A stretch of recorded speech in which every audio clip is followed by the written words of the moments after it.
आम्ही सर्वांनी मिळून झकास अशी हुरडापट्टी केली. तर नमस्कार मंडळी, मी रामभाऊला सोबत घेतलं. आम्ही जात आहोत हुरडापट्टी करण्यासाठी. शेतात आलो. माऊली दणके या ठिकाणी मैत चारत होता. दणके निवांत झोपाळ्यावर बसला होता. यांच्या शेतामध्ये हरभरा होता. मग मी ढाळे घेतले खाण्यासाठी.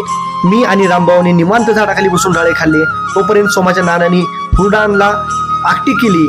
आकटीमध्ये लगेच गवऱ्या टाकल्या आणि आकटी पेटवली. हुरडा करायचं म्हणजे सोपं काम नाही. त्यासाठी आधी सगळी तयारी करावी लागते आणि सगळी तयारी या ठिकाणी नानांनी केली होती. तेवढ्यातच पैलवान बबलू धनकेचं आगमन झालं. आल्याला त्यांनी झोपाळ्यावर बसून मजा घेतली. एकीकडे शहरातील लोक 50-100 किलोमीटर दूर जाऊन हजारो रुपये खर्च करून हुरडा पार्टी करून मजा करताना आपल्याला दिसतात, तर दुसरीकडे आपल्या ग्रामीण भागात सर्व काही फुकट असताना सुद्धा आपण हुरडा खायचंच विसरून गेलो आहोत.